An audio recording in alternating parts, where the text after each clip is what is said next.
That's just not good. All right, I'd like to call this, Wednesday, February 25th, School Committee Business Meeting to order. Mrs. Yell, will you take the roll, please? Mayor Readers. I'm here. Juliet Walker. Present? Kathleen Shaw. Here? John Ricky. Yes. Lauren Eremo is not here. Leanne Higgins is not here. Andy Bolger. Here. All right. Can we please rise for Pledge of Allegiance? Yeah, it's in the hall. I pledge allegiance to the flag of the United States of America and to the republic for which it stands, one nation, under God, indivisible, with liberty and justice for all.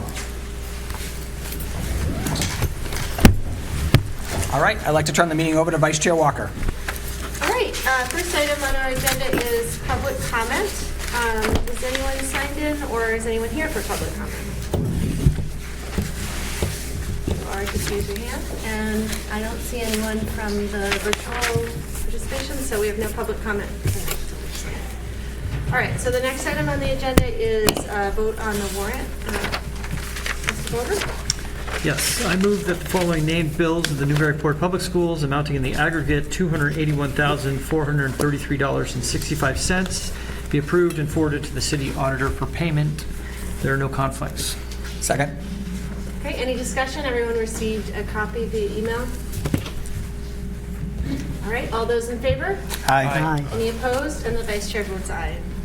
Meeting minutes for February 11th, 2026. Accept a motion. So moved. Second? Okay, any discussion or corrections on the meeting minutes? Okay, all those in favor? Aye. Aye. Any opposed? And the vice chair votes aye. All right. We do not have a school committee student representative report tonight, so we'll have them do double duty next time. So moving on to the career tech education presentation. Yes. This time I'd like to call up Principal Wolf and Dr. Hobbs.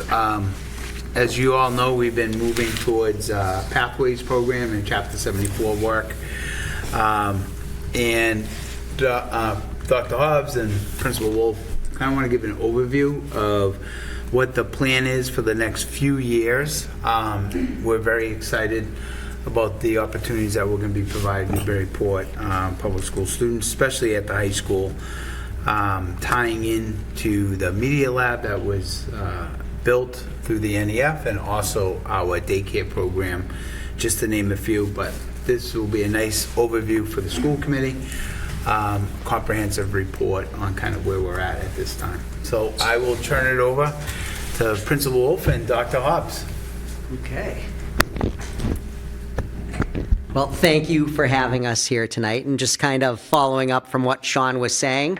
Really, our objective tonight is to provide that overview just of a lot of thinking that has been happening just in regards to how we can offer more options for our students and really rethinking the high school experience for all students here in Newburyport.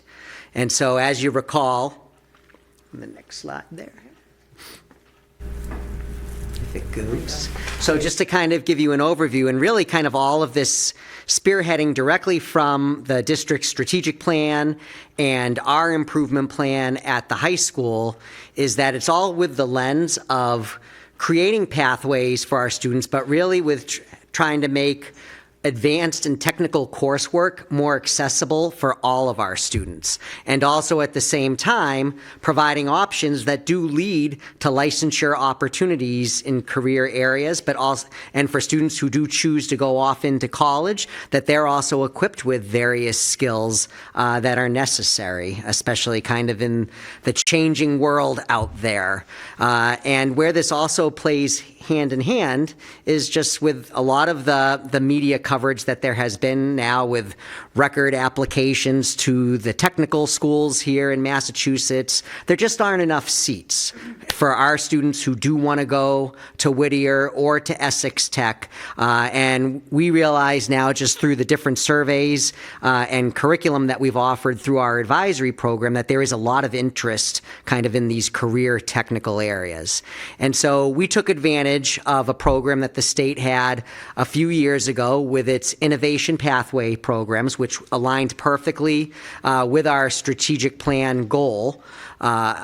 And we applied for the environmental innovation career pathway, and that program started off, it's now in its second year, and it's just really cool to see the number of students who have interest in taking on that pathway starting next school year. Also realizing that we had students that either A, had not gotten into Whittier Tech, or as they kind of went through Newburyport High School, realized as they were getting into their junior year, they were really interested in exploring the trades. And through your support and the city's, we were able to form a partnership with the Peterson program. And so we now have, at the end of this year, 7 of our students will have completed coursework through that school for, I think it's HVAC, plumbing, and electrical, and they're all going to be able to be working towards their apprenticeship upon graduation, so which is extremely exciting. And so with the momentum that we had from those 2 programs, through a lot of work of Dr. Hobbs, because she's really been diving in more to understanding what these programs are and how we can kind of use the resources that we currently have to make these things happen. We were able to apply for the state's advanced manufacturing and healthcare and social assistance pathways, and we have those up and running this school year. So this is the first year of those, and next year will be the second. And what's cool, when we were looking at some of the data reports, just in terms of the interest surveys that came in this year as we're getting ready for course registration for next school year, we're looking pretty good to have 6 to 7% of our students enrolled in these pathways. But what's even more exciting is that as we do the interest surveys that also extend down into the middle school as well, we realize there are other interests also. And so it's forcing us just to take a hard look at the resources that we currently have, but then what other resources are available through the state and the federal government. And that's where, through working through the Pathways program, that we became more aware of Chapter 74 career technical education programming and what that would mean for us to try to move in that direction and build some programs there, and ultimately create more of these pathways while at the same time using our resources but benefiting from resources from the state. And I'm going to let Dr. Hobbs really go into all the nitty-gritty around that, because she really has a great understanding with the work that she has been doing.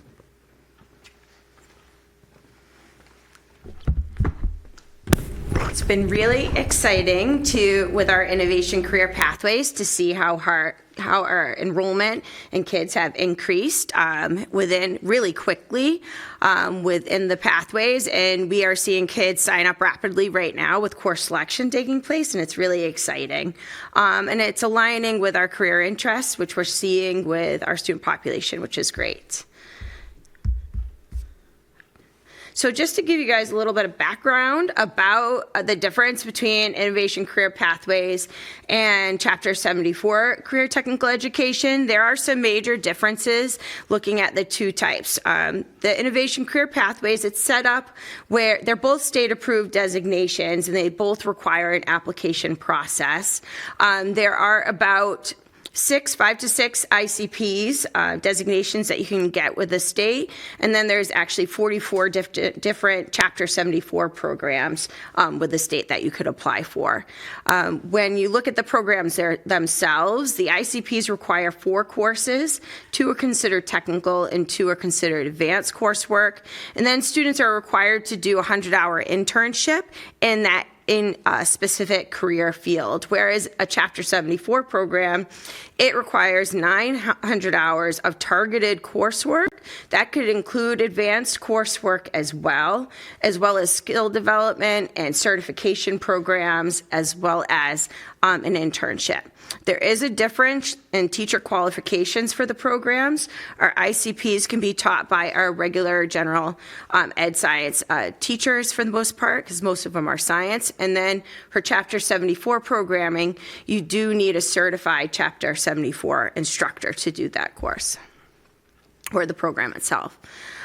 In addition, Chapter 74 programs as we dive deeper into them, they really do expand on what we're already seeing with our students, that they really require hands-on learning. It is applied industry skills. The kids are leaving with more skills. Right now, our ICP students have access to, say, CPR certification and OSHA 10, but this would expand their industry-recognized credentials beyond that. It also gives them career exploration and really hands-on experience. When you set up these programs, they are rigorous. They have state standards that they got to follow, and they are meant to be set up as a real-world experience for the kids. The benefits are that our kids are going to be ready, whether that be going into career or college, whatever that might be, but they're going in prepared. That next phase of their life, they're really prepared, and that's why we're seeing a lot of interest statewide for these programs. But another benefit too is there are, with Chapter 74 programs, there is some financial support, and Mr. Wolf will go over some of that in a little bit. But again, these programs can start in 9th or 10th grade, and kids are in them, and they work through those 900 hours over 3 to 4 years of time. So just to give you 2 examples here, hopefully it buffers. But early childhood education is one. I have 2 examples. Again, there's 44 of them. But the early education and care Chapter 74 program, it will set kids up to work directly after high school in a child care facility. But students can then also, it sets them up to pursue higher degrees later on, whether it be elementary ed or a childhood psychology, whatever it might be. These are good stepping stones, and kids have experience and career exploration to know that they, for example, like working with kids. That's something you might want to be. And then another example is our health assisting Chapter 74 program that the state has. These certifications can include like first responding type of certifications, but it can also be a CNA. In the state of Massachusetts, a kid can work as a CNA at the age of 16. There are some limitations on what they could do, but they could start entering multiple facilities just within the city of Newburyport to take on those jobs and fill those roles. That is a career you can start off with right out of high school or work during the summers while you're working towards a higher degree, like a nursing degree or even a medical degree. So this is a type of program that would really set a student up to, if they like, to really make sure that they like a healthcare career path, for example. Now, when we're looking at what programs we're going to adopt, there's a lot of things that a school system must consider. The state will prioritize in-demand industry sectors. The ICPs, for example, are all high-demand industries. So they will prioritize different types of careers. Like this is the list you see up there. That's for the state of Massachusetts, which includes something like nurse practitioners is one of the biggest in-demand jobs, as well as carpenters and software developers. But this is for the entire state. So when we're looking at what we want to adopt, we're really going to consider what jobs are going to be readily available for our kids entering the workforce. So the state will ask us to really rely on the regional blueprint, which it looks at a 10-year forecast of data of what jobs are going to be available. And then the state breaks it down into regions. So when we look a little bit closer into the Massachusetts region, really we see some of the top tiers are manufacturing, which is part of our engineering and manufacturing program ICP we already have, healthcare being another one, and then you can even look down there, you see nursing and nurse practitioners are up there in some of the top 5, for example, jobs, as well as education shows up in here as well. Oops, that one didn't show up. But if you look on your slide, there's a little buffering here. There is a table, but there's multiple data sets in your in this blueprint, and you can see they do change. They're quite dynamic, and so all of this data needs to be taken into consideration when we're looking at what programs we're going to adopt. So Chapter 74 programming is really broken down into four major categories that when we're adopting this program, we must consider, and one being the curriculum. The curriculum is very rigorous and intense, and we must meet those frameworks within those 900 hours. And again, it includes those credentials and certifications. And then we got to also take into consideration the state has very rigorous standards for the space and the health and safety of students. So we must meet those requirements as well. And then in addition to that, there is, the school must have an advisory board as well, and the space has to be set up with industry recognized equipment, and we rely on the industry partners that would be part of this advisory board to tell us or give us guidance on what would be best to outfit those spaces. And then lastly, the space themselves do have, some of the programs do have space requirements and restrictions that we must take into consideration as we plan out which ones we're going to adopt. And then I'm going to hand it back off to Mr. Wolf. And so to give you an idea just of the funding that is available through whether it's an ICP or the Chapter 74, but then I'll be able to get into the differences. So we were really able to learn a lot just by going to visit some schools. Salem High School was one school that we visited that has, alongside their core academic classes, they have some vocational programming as well. But with the ICPs, so we've received or are receiving $50,000 a year for 4 years, and we have 2 more years of that funding left, which goes into our curriculum development, buying materials for those programs. But then also what came with this is the fact that by having these designations, you're now eligible to apply for certain other types of grants that the state and the federal government has available, from the Perkins grants to the Skills Capital grant, which allows you to buy some of this very expensive equipment. And so for every 2 ICPs you have, you can apply up to $80,000 for equipment. And so those are areas that, as we build out our advanced manufacturing program and our healthcare and social assistance, we'd be applying for that grant this year, because we do have a vision of trying to build out kind of like a mock hospital room at the high school, and then obviously equipment for advanced manufacturing is expensive as well. So those are great resources that we have at our disposal just by having that designation. Now with the Chapter 74 program, if accepted into the state's program, so not only do you have access to those Perkins grants and the Skills Capital grants, currently they are also offering the lab modernization grant. So this is basically it's much bigger money. It's about building out spaces. And I know even before Sean and I were here, there's just all the conversations about the space at the high school. And, some things had been proposed that are very, very expensive. But now we're trying to really take a look at our building space and how can we be just more strategic and smart about it. But obviously by having Chapter 74 program, it could allow us with some funding to support that work as well. The NEF has been a super partner. Obviously they provided great support with the multimedia lab, which obviously would be one of the programs we would want to apply for to get started. But the other piece that we learned as we went to Salem High School is that for every student that is enrolled in a Chapter 74 program, the municipality or the city gets reimbursed. It's over $6,000 per student. So, which obviously the more students that you have enrolled, it's a significant amount of money that's coming back to the city to decide how it may want to use it, whether it's for its school buildings, supporting your Chapter 74 programs or equipment or whatever else. So there's definitely a benefit there in regards to having a Chapter 74 program.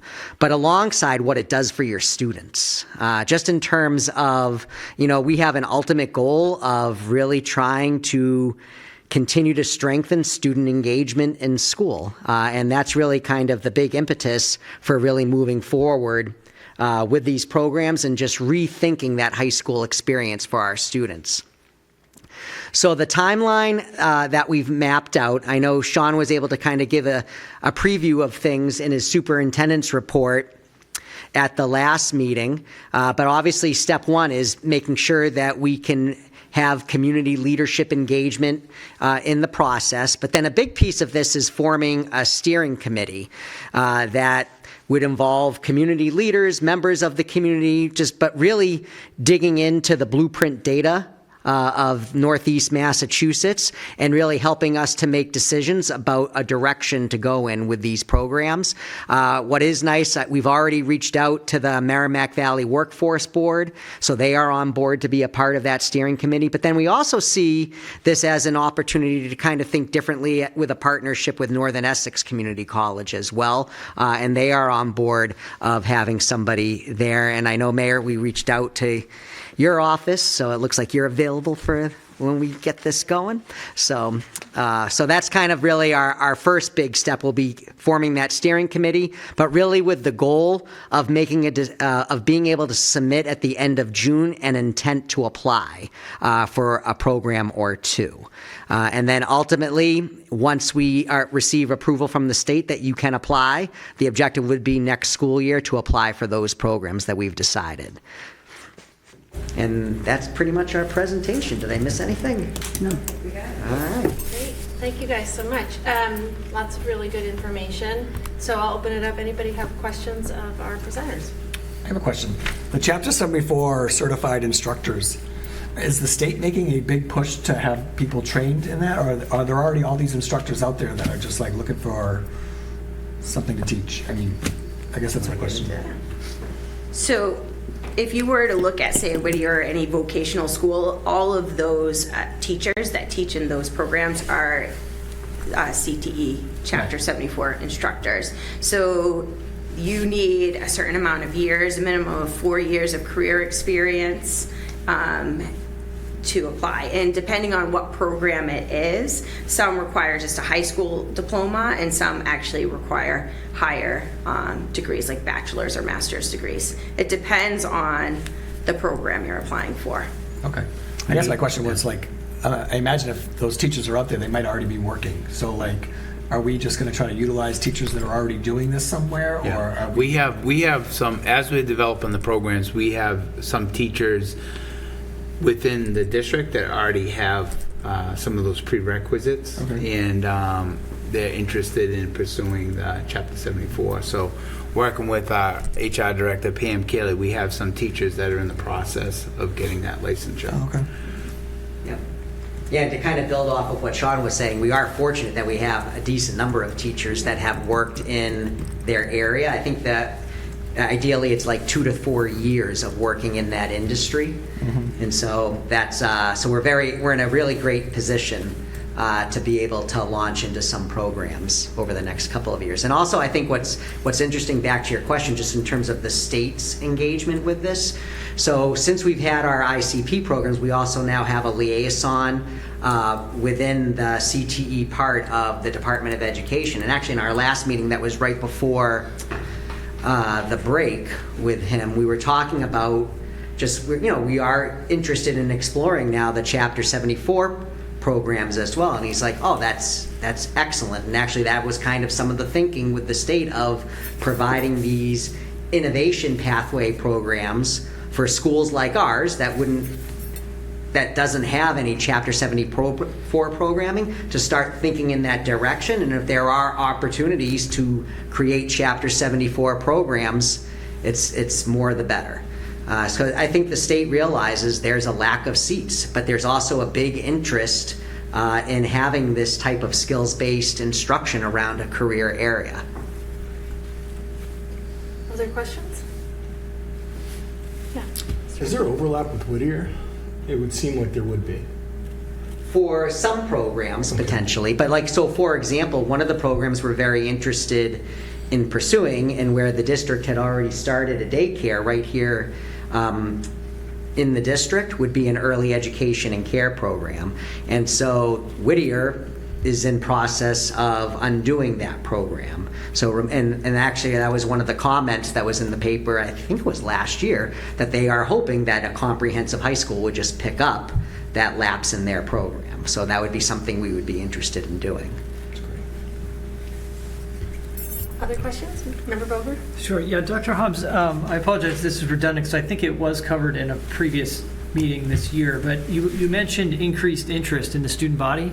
Do you have a sense of what those numbers look like and where that's headed? For, we're actually looking at the data. We have a good percentage of our students. I don't have the exact numbers off the top of my head, but some of our leading industry sectors are like healthcare is definitely one. Education is another one. We also see carpentry and forms of like architecture, engineering types of programs as well.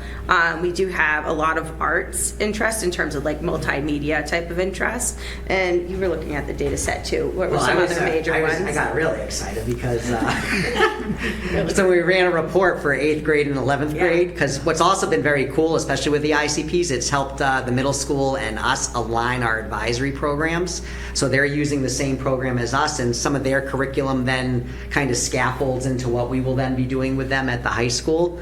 And through the program in School Links, where students do these interest surveys, so we're able to pull that data out just to really get a sense of, all right, where are our students thinking? And the healthcare industry, that was 13% of our students, 8th grade through 11th grade. That's a lot of students, so which was very, very exciting. And then also interesting was architecture and facilities management was another one that was very high.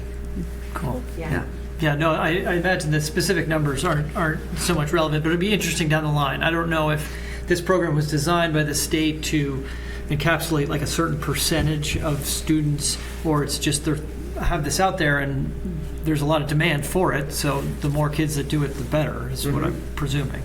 Right, so when looking at the application process, there's two major factors you got to consider. One is, you know, the availability of jobs for these kids when they enter the workforce, but also student interest. You need to fill those seats. So you really have to look at your demographic and what programs are really going to meet their needs as well. So we just got to factor all of that into our decision making. We have ideas based on, you know, looking at the data, but bringing the community stakeholders together will really help us formulate a good plan moving forward, which is our goal. Excellent, thank you.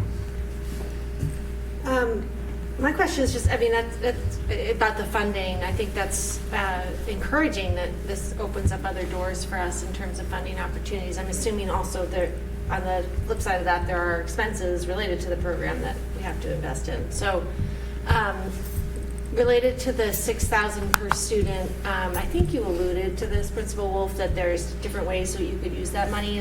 Do you have much knowledge about whether that $6,000 per student is super restricted, or is there ability to kind of? From my, I don't really have a great handle. From my understanding, is it goes right to the municipality, and the municipality is deciding how that money gets used. That's helpful. Yeah, we can At least that's what we gauge from the principal at Salem High School. Okay, we can probably figure out more. And I guess related to that, would it, you know, if your choice, is this going to attract students from elsewhere outside the district? Potentially, have you thought about that? Is that one potential? Yeah, I mean, I think. So we might have more choice demand? Yeah, I mean, I think once we have the programs up and running, then you can look at other options of, like, for example, if Whittier's not providing an early childhood program, and we have one that is functioning very well, and we have space, Yeah. you know, you could maybe offer that as Chapter 74 from other districts. And again, this may be a question we have to answer through the steering committee, but is it treated, if you have a Chapter 74 program, is it treated the same way as any other program in terms of choice? That is part of your school, so you have to.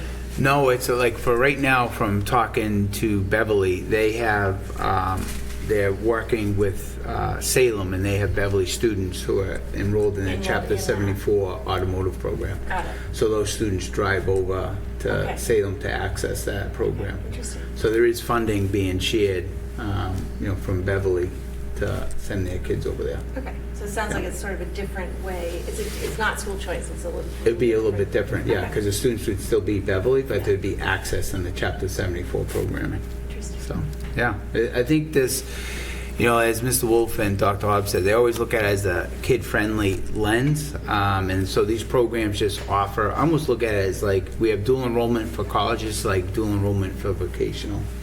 But it does open up doors, I think, for us, especially when you're looking at funding and the support from the state and the federal government for a lot of the work that we're trying to do with reimagining, the high school experience. So I think as we develop these programs, it will open up more doors for us down the line. And, as we know, the Whittier project is something that's going to be probably happening a few years from now. So this, I think, positions ourselves to provide that education experience for our kids and not wait, 5 years for the Whittier project and things like that. So, and the other piece that I think we were also want to credit, Mr. Wolf and central office planning is really thinking outside the box with the Peterson School. Because as you know, a lot of the students in 8th grade may not realize that they want a vocational career. So the Peterson School allows those students Newburyport students to be in Newburyport, and all of a sudden that 11th grade, where they're looking at college or career options, they can take advantage of the Peterson School. And so for our students to be, certified by the end of that is also really promising. So I think a lot of work has gone in, credit, Dr. Hobbs and Mr. Wolf, but also the ILT, his instructional leadership team, the content where they meet, monthly and are really planning out and looking at a different high school experience for our kids. So a lot of work has gone in, a lot of planning, and we're excited because now we're right at the lights at the end of the tunnel as we continue to move forward. So good stuff is happening. Yep. I have a couple more. Speaking of that with the Peterson School, so are we not going to pursue Chapter 74 opportunities that might overlap with what the Peterson School does, or? I mean, it really comes down to what we feel like we can manage. Yep. With our own school and with our own space as well. Yeah. I mean, one of the most in-demand jobs over the next 10 years that the state is very concerned about is electricians. Mm-hmm. So obviously that would be a great program to bring in, but the question is that a program that we would be able to make happen? Yep. But then also at the same time with the steering committee, but having partnerships, especially with something like Northern Essex Community College, where they're trying to figure things out as well. There just could be different opportunities there. Yeah, it's just really looking at your infrastructure and making sure, like, if we're going to offer a program, you got to meet all the codes and the OSHA and all of that. So right now, by having the Peterson School that is working with us now, as Mr. Wolf said, as we start to develop programs, is it better for us to take on a program within the school district, or is it better for us to continue to utilize, the Peterson School? Yeah. So. The other question I had was, are we capturing any data, and this might just come from the other surveys you just mentioned, but for kids who are applying to Whittier, like, are we surveying those kids, finding like, because they might not get in, right? We're only going to have 7 kids a class go in for the foreseeable future, right? So that's 28 kids from the district. But out of those, and then there was an uptick. I think Newburyport had one of the largest upticks of kids apply this year, which still wasn't a ton of kids, but just for what we get in, it was an uptick. Are we surveying those kids who are going through the application process of why they're interested in possibly going to a technical school? Actually, that is not something that we've done, but that's a great recommendation that we will definitely do. Because I'm thinking you could probably maybe capture some of those kids if we had data, like, oh, I was thinking of this, that's why I even put an application in. Because it's not a ton of kids. I mean, the numbers are low. And if you're only going to get 7 kids each year, that's an uphill battle for kids. But if they knew from 6th grade, 7th grade, going into 8th grade, that this is a pathway that we're forming up at the high school, and I don't know how that's communicated or not, then it might, it might dissuade kids from even thinking about going to a Whittier instead, like, oh, I can get the same opportunity here, instead of having their mindset on like leaving the district. Yep, no, it makes total sense. And actually this year we piloted our first time, just now that we have some pathways, where we went down to the middle school and did pretty much a presentation and overview very similar to what Whittier does, where they have to come in all the middle schools Yep. that they're partnered with. They come in, they do their presentation or their tours, and so we tried to model something that was very similar to that. Actually, we have a lot of pretty cool videos that were created that we were able to show. But the idea is to continue to expand upon that going into next year and to do it earlier as well, when students are trying to make a decision about whether or not they would be applying to a Whittier or an Essex Tech. Yeah, and part of this program, as we continue to move forward, is having an exploratory at the 8th grade. Yes. You know, so they'll get some experience with some of these different options. So that's also part of that grant too, with the academic planning. Yep, and to give you an idea to build off of what Sean was just saying, with the multimedia broadcast program, just in partnering with the NYS, that's going to be one of the summer programs this year. So students at the middle school age are going to be able to come in and work right in that studio. And so as we build more of these programs, that would be part of the initiatives that we would try to make happen. Great. Stuff. Any other questions? Yeah, I just have one. Out of curiosity, right now in the current healthcare and social assistance, do you have a sense of how many kids are currently participating? It is, out of our 3 ICPs, it's the one with the greatest number. We started last year with 3 students in our environmental pathway. We are now approaching closer to 40 total, and we're in our sign-up phase right now because it's course selection time, so they keep rolling, and so it's really exciting to see. I just open up a spreadsheet, and there's new kids basically every other day. I see new kids. So. Any other questions? All right, thanks so much for your presentation. Really informational, and maybe we'll get an update after you guys have had a few meetings with your steering committee. Yes. Thanks.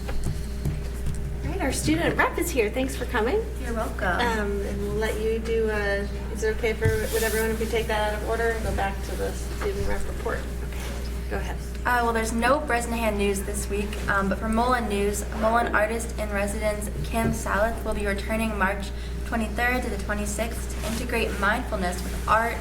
4th grade students will create a clay labyrinth, and 5th grade will engage in a mindful Zentangle activity. For the Knock School News, we are excited to kick off March Madness after our extended break. Our kickoff assembly will take place on Friday, when students will come together as a school community to review expectations, learn about team challenges, and build excitement for the month ahead. The goal of March Madness is to reinforce our positive behavioral interventions and supports system while bringing some fun and energy to what can feel like a long month. Through friendly competition and school-wide activities, we aim to maintain positive behavior expectations and strengthen our sense of community. We are also looking forward to upcoming college visits. Our 6th graders will attend Salem State University, our 8th graders will visit Endicott College, and our 7th graders will attend either Emerson College or Curry College. We are currently finalizing the details and look forward to sharing more information soon. Overall, students are enthusiastic about the month ahead and the opportunities to come together as a community while continuing to uphold our academic expectations. And then for high school news, the NHS Theater will compete in Massachusetts Educational Theater Guild's High School Drama Festival preliminary round this Saturday, February 28th at Woburn High School, along with 7 other schools. We will perform second at 10 a.m. 80 other schools across the Commonwealth will be competing at 10 other sites that same day. If we move on, semifinals will take place 2 weekends later, followed by finals in Boston the last week of March. We are excited to produce a 40-minute cut of the hilarious and classic piece of American theater, You Can't Take It With You.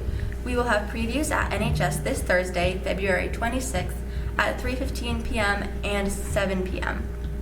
We would love for you to attend one of our previews and participate in feedback after the show. This process is a huge help in preparing for Festival Day. Assisting with directing in the NHS Theater alum NPS Communications Specialist Julia Olson. Sophomore Maria Frew, placed in the preliminary rounds of the National Poetry Recitation at Contest Poetry Out Loud. She will compete in the finals with representatives from 11 other schools at the Old South Meeting House in Boston on March 8th to whittle it down to one student who will represent the state of Massachusetts in the national competition in Washington, D.C. Very cool. It's awesome. Thanks so much. That's all. Yeah, appreciate it. Yeah. All right. Any questions for our student rep? Okay, so the next item on our agenda is the 2026-2027 school calendar review and potential vote. We talked a little bit about this at the first reading last meeting, and there's a revised version in the packet. I just want to, Ms. Diallo just noted what has changed in the revised version. So it wasn't an outcome of our discussion, it was just that, just to note that under the June portion, the plan last day, which is PLD, then next to that, in our last calendar, it didn't have the 17th noted as a extra day for snow. So that was added as a brackets, and then the 25th was taken off. So that's the only change. It's not substantial in terms of impact on the calendar.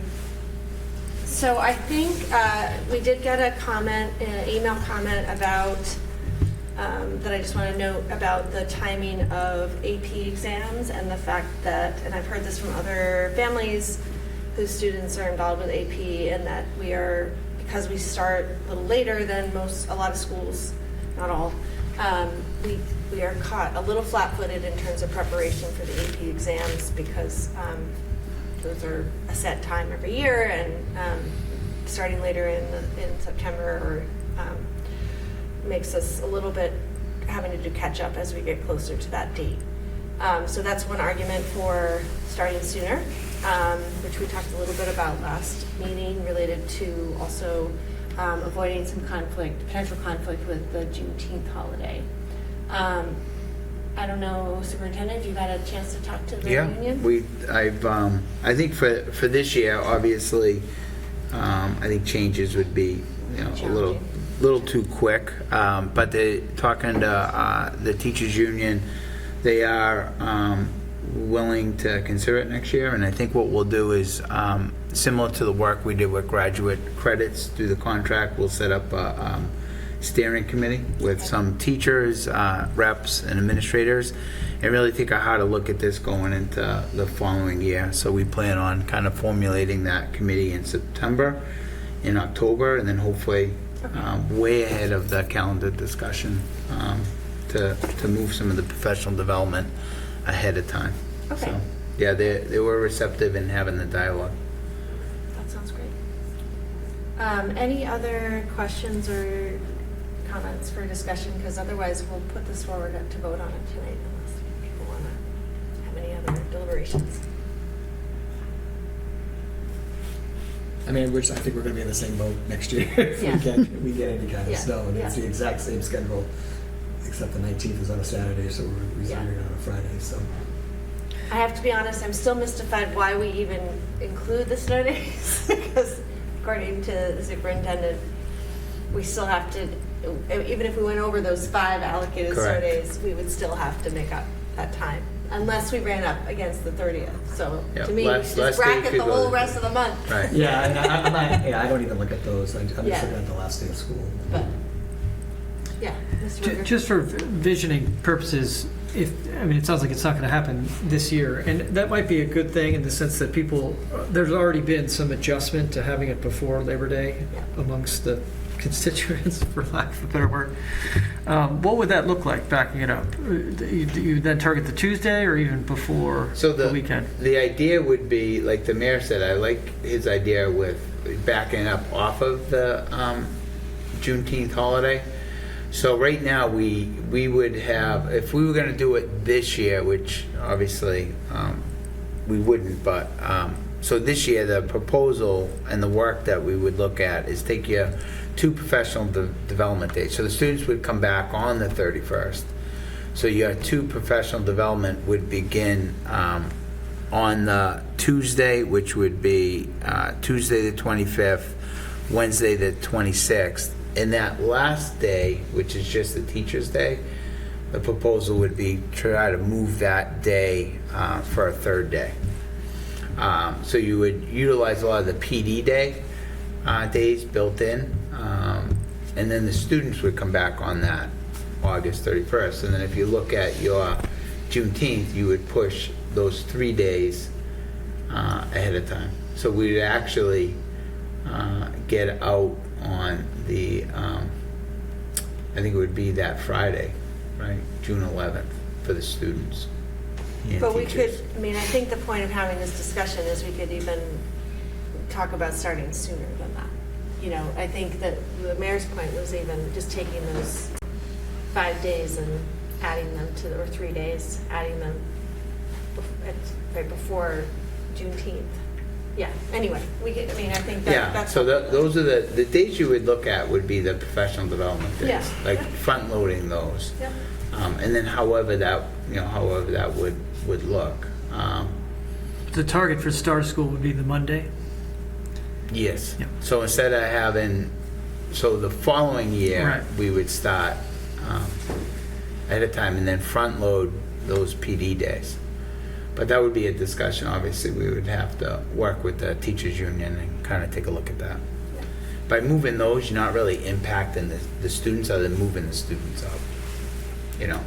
Right, I think the other comment, though, about the AP exams would be a different point, which is that, you know, if you can start, you think that would, if that was to be the case, if we did start sooner, how would that Yeah, impact? the students would gain 2 more days, right, days. ahead of time.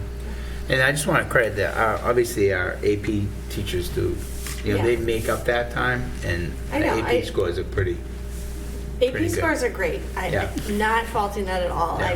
I know that it can be stressful for the teachers as well Oh, yeah. as the students. Yeah. Catch And up. I have a sister who's also an AP teacher. Yes. And she feels the same pain. So, Yeah. I think, anyway, just acknowledging that input. So, again, just in case anyone's concerned, we're going to put this forward as currently proposed and vote on it tonight with the thought that we would have this discussion about moving the start day up, which would require a discussion with the teacher union because it's a contractual discussion. And we'd start that conversation in the fall, so we'd be well equipped to have a revised calendar for 2027, 2028 school year. Yeah, I Any- think that's good. I mean, I'm thinking on the other end for families with younger children, if they get out earlier in June, and if you have 2 working caretakers in the home, you know, and camps and things don't start to, you know, like people have to really shift gears. So as much notice as we can give to families, I Yeah, think is definitely. going to be Yeah. critical. All right. So I'll accept a motion to approve the calendar as presented. So moved. One second. Second. Okay. And any further discussion? Well, I would say too, what Member Shaw just said, that could open up another revenue stream for the city as far as, you know, for the rest of the month. Maybe it's piggybacks with the daycare or whatnot, but maybe now we're providing some sort of Yeah. opportunities, you know, whether that be through recreation youth services or, because I mean, again, you're always going to upset somebody, right? Like either Correct. we're going too early now, or we're going into a program that's already been set up, and now that program's going to suffer, wherever that program might be. It might be through Right. ROIS, it might not be, but I like the idea of like setting up and not making it contingent upon where like Labor Day falls. Just leave Labor Day where it is and give that Friday off to teachers if that's what they want, and then just give us a buffer and get kids out early. So I Yeah.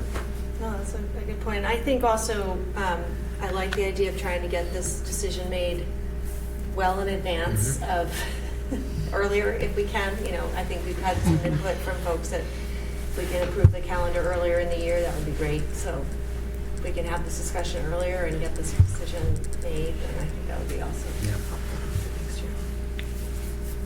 All right, so no changes to what is in front of us. We have a motion on the table and a second. All those in favor? Aye. Any opposed? And the vice chair votes aye. Thank you. All right, next item is a budget update for our current fiscal year, well, next fiscal year. Yeah, and just, you know, as always, after we present the level service budget. We kind of go back, and this is when we start really taking a look at, the beginning stages of staffing patterns, retirements, and things like that. So here, we did some reductions over the past couple weeks since we last presented our budget numbers to everybody. Let me just, I have that on there, but I have my notes. So as we were looking at a city reduction, adjustments reduced city appropriations by about $590,000. And really where we came up with some of that funding is our staffing and compensation changes. So we have some staffing reallocation and attrition, and that would impact some special education departments, our L department, and also some Title I, where we have some reallocations within that, and then also some reductions through attrition. The other piece is we are getting some more retirements, so we have a $56,000 savings here with the retirement and a hire at a bachelor's 1.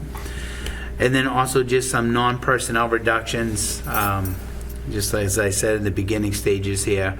Facilities, supplies, materials, a reduction of $31,000.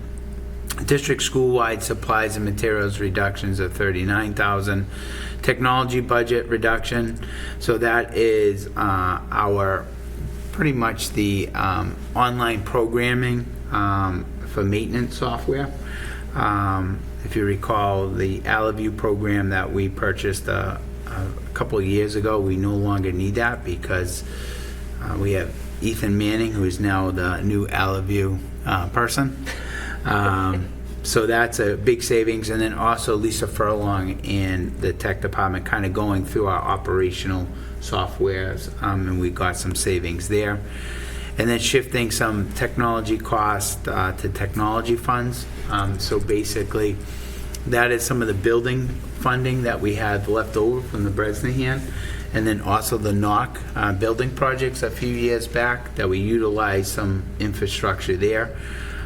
So we shifted those costs to those building items, and then just going through some of the multiple line item adjustments. Also some other sources that we utilize at $182,000. So charging the grease trap inspections to food service revolving fund, which we could pull out of our operational budget. Preschool revolving fund balance to utilize $10,000 out of that. And then use of transportation revolving fund balance. And then also our school choice fund balance to increase that to $150,000. Obviously, as we get through the budget, you'll have the line items and you'll see all of those specifics, but this is the work that we've been doing since our last presentation. So we have reduced the city allocation down to 6.4%, and then we'll go back for March 11th to reduce even further, and we'll have a better understanding of some retirements, and then also a better understanding of really looking at our programming and how we can do things a little bit better. So as we always do, with the hope to bring the city allocation down a lot. Well, I won't say a lot more at that point, but you'll see definitely a reduction in the city allocation in the overall budget. So that was a first stab at the, so the mayor doesn't have to fall out of his seat. He can just stay in his seat right now.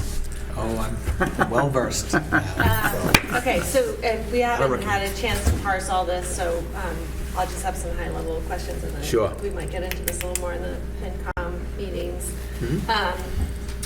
So on the the facilities, supplies, materials reductions, and things like that, these are things that are, it's sort of a tightening of belts kind of Correct. approach, right? Yeah. So we're looking at nice-to-haves and maybe cutting those out a little bit. Correct. But it's not, do you see any Right. direct implications Not for at any this point. programming? Yeah, Okay. no, none of these adjustments right now will have any impact on the operations. It's just really looking at your level service, your staffing that you have now, your supplies and everything that you've done this year, looking at next year, and some of that those supplies we've already used, and we're in a good place so we can reduce there. And then also, as we look at the staffing and compensation with some people that are retiring and looking at different programming, we feel we can make these cuts without having any major impacts on the operations of the budget. The lower we go, you'll start seeing it probably a little bit more specific of where these reductions are coming or where the staff adjustments are happening. Yeah. Yeah. Member Ricky? I'm curious what a nice to have thing is, as opposed to a need. Lunch. So when basically, so if you look at like this year's operational budget, if you're looking at, let's just say we spent, I don't know, let's say $10,000 on an increase of, I don't know, if we look at facilities, increase on waxing the gym, right? Let's just say, and we've done that, and Mr. McSweeney's already put down whatever that first layer is, and we spent $20,000 on that first layer. Then going into next year, since that's already been done, he'll say, we don't need to do that again because it's already been done. So those are the things that, when you look at the level service of what you put in for this year, do you really need to do the same thing next year? And so that's where some of those reductions happen. It's not so much a nice to have, but it's sort of stretching some of. Correct, like what we spent this year, we don't need to spend that same amount going into next year. Does that help? Yep. Other questions? Yeah, Mayor? I would imagine some of this too, and Ethan, correct me if I'm wrong, but I'm sure a lot of it is examining where we are current year, but looking over previous years of what certain line items are at, and then when you do that, you can find that, hey, maybe we are over budgeting for this a little bit because the last 3 years we've budgeted this and we've had this left over and whatnot. Exactly. Yeah. Yeah. Any other questions? Member Boger? Yeah, on the school choice numbers, and we'll talk about this in FinCom as the Vice Chair mentioned, which will be interesting. It was mentioned in the last meeting, but when you back in from $1,350,000, that seems like an expanded program. Do I have something wrong on the numbers? I mean, that suggests 270 students. For utilizing more of the choice that we have right now? Well, no, just the fact that the budget requires $1,350,000. So I'm trying to figure out if the program is in fact expanding in terms of number of students involved. No, it's just basically this is based on the current numbers that we have. We haven't added the new. Okay. You know what I'm saying? Yeah. So we're not I do. Thank you projecting for new clarifying. numbers. Yeah. This is the current numbers that we have, and then also utilizing some of the revolving that got carried over. Got carried over from the previous The year. number that's listed in the budget is not the balance of the school choice budget. It's just what we're correct. using for the budget. Correct. So we're using more of that balance for this budget. Does that make sense? Well, what one uses can't be more than what one has. I mean, Right, but we also keep a balance Yeah. of school choice funding. We don't use it all every year. Correct. okay, so We allocate, every year we have this discussion, like how much should we allocate of the school choice budget this year? Because we want a little bit of a cushion. Safety net, yeah. We don't want to go down to zero because it allows us then to have. of course, but in order to have those funds to do so, you're going to need to replace it with funds this year. So we Right. need to have a sort of explicit conversation up front about what Yeah. those numbers might look like. Yeah. Yeah. Fair point. Yeah, so this is the current numbers without adding any new Okay. school choice. Yeah. So then that number should go up. If the school committee decides to add more seats, If correct? we want to replenish that amount equivalent to what we're drawing down, that's a policy decision we need to make. Right. So We may just leave the balance lower than it is. there's 180 kids in school choice, I think? Yeah. 189, yeah. 189. So correct me if I'm wrong. We're saying right now today, if we were to next year we would not allow any school choice in, right? We'd keep at the 189. We haven't had that discussion We haven't had yet. that discussion. No, I understand that. But he's just basing that off of what we have right now. Right. Yeah. So then, Some would graduate and some might not return, so that 189 would presumably drop. okay, But you're right, in terms of then replacing, which was... right. Yeah. So we can get into Right. some more detail in the FinCom. All right, any other questions? All right, so I think we talked also about, starting to talk about fees. Yes. Because is that something we'll probably Tomorrow, do? correct. Yeah, tomorrow at our meeting, but then probably for the full committee in March. March 11th, Okay, correct. All right. Yeah, All right. we'll have probably more specific budget update for everybody, and then we'll also have the fee discussion, and probably even at that time have the school choice potential increases by then. Great. All right, thank you. Thanks for that presentation. Yeah, And, you're welcome. Yeah. Moving on to the next item is the superintendent, oh, no, it's not. Subcommittee updates. Finance Subcommittee. Yes, we're having a meeting tomorrow. I apologize to the other members of the committee for confusion about this week. There was a request to move it, and then we didn't follow through on that, and I apologize. Partly due to the storm, but mostly because I didn't make it happen. So looking forward to meeting tomorrow. We do have a robust agenda. We want to take on fees. So it'll be interesting because, you know, the staff needs to get back to work at some point, so we don't want to take up 2 hours of your morning necessarily. So we might end up pushing or starting the school choice, because I think the fees should be a really robust one. The vice chair has brought up some really interesting thoughts about that, and I think we should really give it its due credence and kind of go through the pros and cons and the benefits to fees and what the possibilities might be and what those possibilities might end up producing in terms of participation, in terms of funding, in terms of how that might affect things. So that'll be a good discussion. What time is that meeting? 8:30. 8:30. And if you'd like to come, we'd love to have you. We're going to have a Zoom option too, because I have to participate remotely. If I can come down, I'll come down. The next item, I'm sorry, the Policy Subcommittee, we haven't met, but we're going to meet We're going to meet Monday at 6 p.m. 6 p.m. Okay, Yeah. I think I had 6:30 on my calendar. All right, well, we could do 6. No, well, you'll have to we have Ms. to- Yal to make sure it Yeah, is yeah. posted, but if it's 6, that's fine. Yeah, so, I mean, since we've kind of reviewed so many policies, maybe we'll take a look at AI Okay, kind of stuff, because that's going to be a yeah, big push. yep. All right, and then Teaching and Learning Subcommittee, Member Higgins isn't here, but I don't think you guys have met, have you? Yeah, okay. And I don't know, anyone know when that's next scheduled to meet? I could find it. I'd have to look. Okay, that's all right. Soon. Sometime. You guys met that long ago, though, right? Yeah, they met pretty Okay. recently, like a few weeks ago. All right, superintendent's report. All right, we'll be quick here.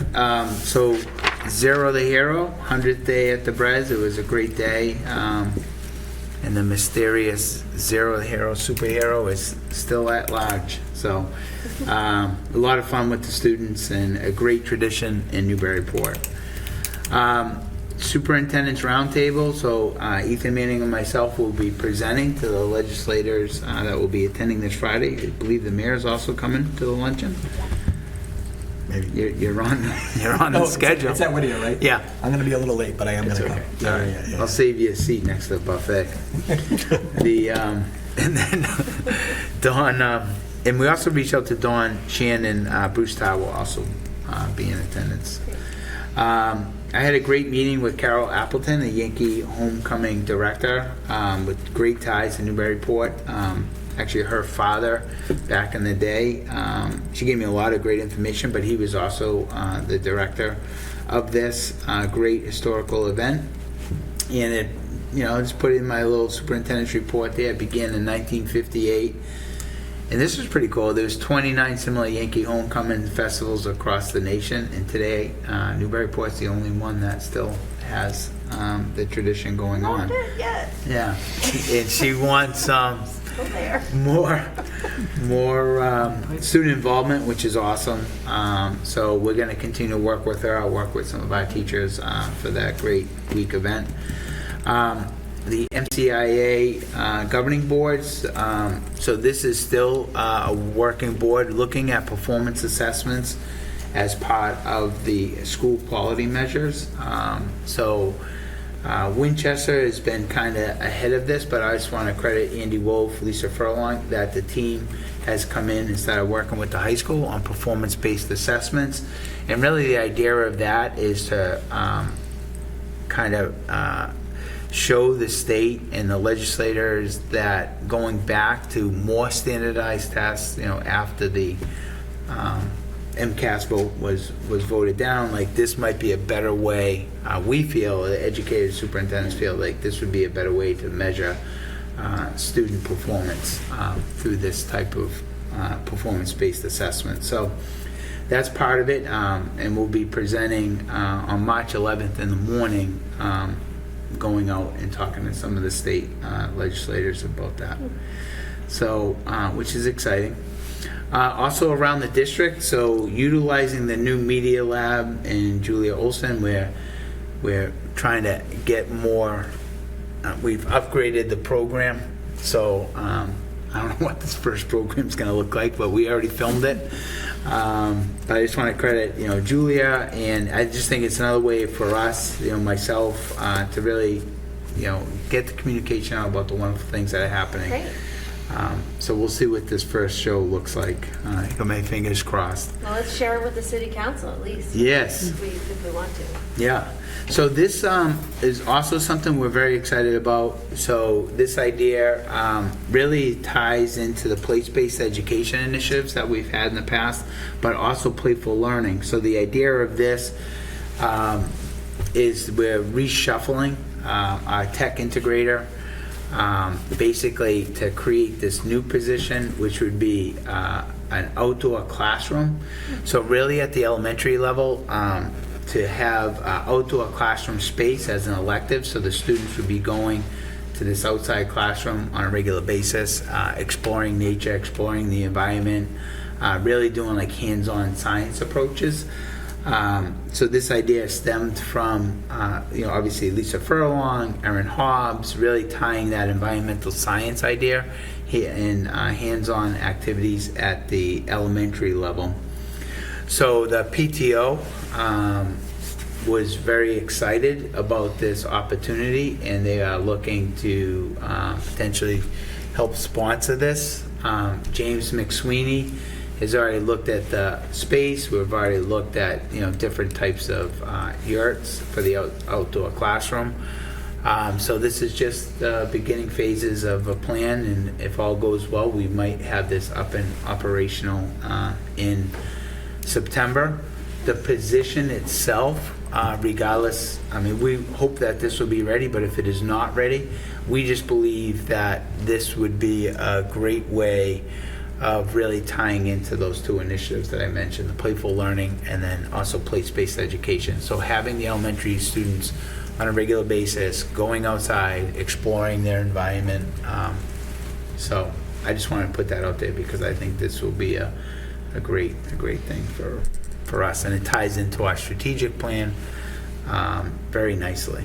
So the place-based education position would be just for the Bresnahan? Yeah, it would be like tied into the specialists. Mm-hmm. So the students would, they would have music, they have physical education, they have art, and they would have this outdoor, environmental type of science as part of their electives and specialists. Yeah. What's the yurt going to be made out of? Cement. No, I don't know. It's Lisa Furlong educated me on yurts and different types of yurts.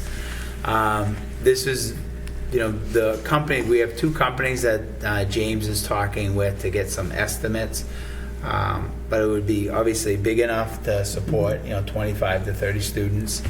It would be obviously weathered, so. Get kids out of the weather, but no, it's not heated, so they're gonna have to wear their mittens and gloves and things like that. And then so we'll have, once we move a little bit forward, I'll come back and kind of show what the plans would be for that. But some of them are really nice. Oh, I know. Yeah. Yeah. And whether to have ones that will sustain snowfall of Yes. this current year. Yeah, we have And so the two companies that that we're talking with have built them like throughout the country, so they know, the weather and all of that type of stuff, so. Yeah, it Well, we're doesn't have excited to be about glamping level of your. No. No. Yeah. We want, we're gonna rough it a little bit. you know Yeah, what no, I mean? I think that's important. You don't have your mittens on, your hands are probably gonna get cold, so life lesson right there, Great, any questions? But if they do get a little cold, they can walk back into the Yes, building. yes. We're not gonna, we're not pushing them We're that not hard. torturing them. Right, Well, okay, so we have the play base primarily at the Braz. correct. Now at the Mullen, right, still want to know what's happening with the Gaga pit. I have my neighbor kids want to know when that Gaga pit's going to end up over at the Mullen. They've knocked on my door and asked me. I should never have spoken. If we get a Gaga pit at the Mullen, we're gonna dedicate it to you. It'll be the Kathleen Shaw Gaga pit with your picture right there, so. I get behind that. Yeah, we'll talk to Mr. McSweeney, we will get you your Gaga pit, Okay. I promise. All right. That's a pretty You look easy like thing you to don't know what build. a Gaga And pit is. they're not that I expensive. absolutely know. And they're completely inexpensive. They Right. are. They're very Yeah. inexpensive. It's a plot of dirt with a ring around it. Yeah. I mean, Yeah. 2x4s. Yeah. You could do it in plywood.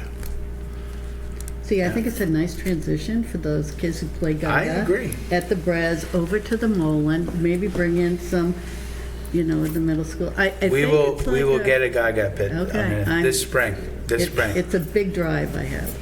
So I have to look up. with some of the money we just cut, I'll put it back in for your Gaga pit. Yeah, I Okay. think we can get a donation and Yeah. parent. That is on the record. We could do it That's on the for, record. we could do it for less than $2,000. Spring, It's you said it. Yeah. Yeah. All right, so any other questions for Superintendent that do not include the Gaga pit or the yurt? Okay. I had Gaga Pit written down, and I just checked it off because I knew you were going to. All right, moving on to new business. Any new business items?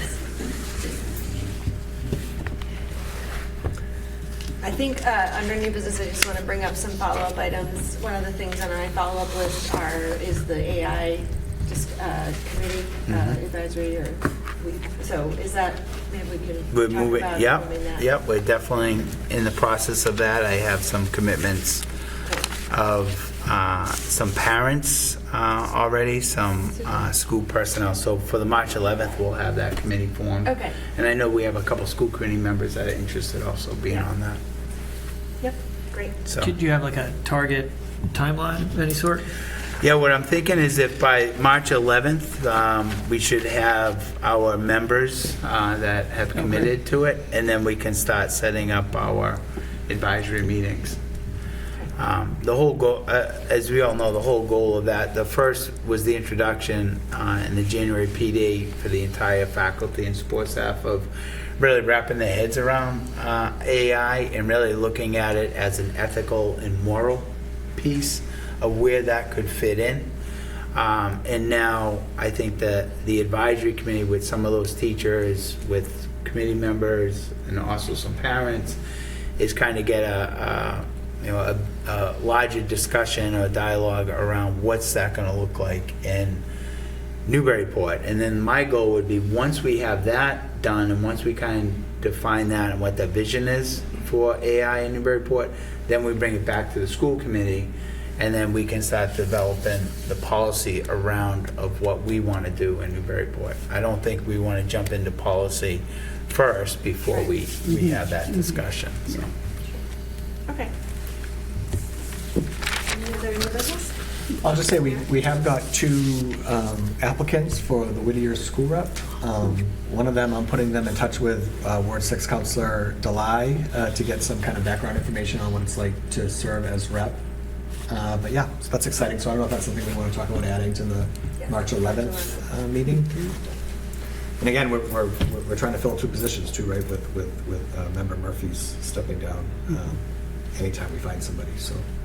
Yeah, so we're hoping to get submissions, any letter or any interest expressed to us by this Friday. So I think we included it in the newsletter. It's gone out to parents, I think. Has there been anything gone outside of the newsletter that you remember? I think we've advertised it a couple times for the Whittier reps. Yeah. I mean, we can always advertise again. We already Yeah, have. I mean, it's at this point, At this point, I would say it's. yeah, it's not, it's okay. But word of mouth is also helpful, but we do have 2 potential candidates. And the other person. Yes. 3 potential. Max. All right. I have one more after you. Okay. Okay, me Member first. Shaw? You first. 1/7 of my boss. So I just want to put out, I'm not sure what's happening, and I'll have to follow up, but the CPAC seems to have like disappeared. Oh, yes, thank you for It bringing is that up. taken a, Hiatus? yes, I think. Okay. So, and for a variety of reasons. So anyways, I got to get some clarification from Mr. Okay. Brooks about what's going on there. Because I think we need to keep that Oh, yeah. up We and had it. and It was very going pretty robust. well. It was looking great. Yeah. So anyways, and the other thing is, and we talked about this, last meeting, but somehow that we as a committee can be more involved with hearing and more involved with hearing student voices, and being, whether it's, going to the high school council or whatever, but Yeah, we're I gonna think have it's a- really We're good. going to have another conversation. I thought we had talked about that before. I'm sorry if we didn't. But we're going to have another one of those conversations with the students in March. Yeah. And we'll get your guys' input on some topics so that it's not a free-for-all this time. Yeah. I know, that was messy. I know, it was fine. But I think if Yeah. maybe if people come with Yeah. some prepared ideas. That definitely helps. I feel like having an overview of like some things to think about, Yeah. because like when you're put on the spot, it's always Yeah. hard to think Yeah, about things. definitely. Yeah, we're all So, learning, yes. so it's good feedback, and we will. Yeah, so Take thanks for that bringing into- that up, and then if there's other ideas, that I welcome, other ideas for regional. But we heard they're looking for people to show up for, the preview the theater Yeah, stuff, and, I'm up for stuff like that. yeah. And I just want to, before we leave, credit our, Jim McSweeney, our maintenance crew, custodian crew, for the blizzard, and then also the mayor and his crew. I think we collaborate and we all work together, but I know that those guys were out there for like 48 hours, clearing the streets, clearing the roads, making sure the schools were open today. So a lot of effort went into that. So I just want to give them credit and thank them for all their efforts. Yeah, I saw somebody, I don't know whether it was city or school, it doesn't matter, but going at that crosswalk right in front of, and I almost got out and cheered. 'Cause great image to see them so Yeah. diligently clearing that Yeah. crosswalk, because that's The school was pristine yesterday. great. We came by just, because we were worried that the parking lot wasn't going to get cleared out in time. And it was pristine. I mean, you guys lost a lot of parking spots, but it's fantastic. Yeah. Yeah, and they're going to be working on removing that snow. Just usually takes a few days afterwards, but with all that snow, there's nowhere to put it right now. Catchment.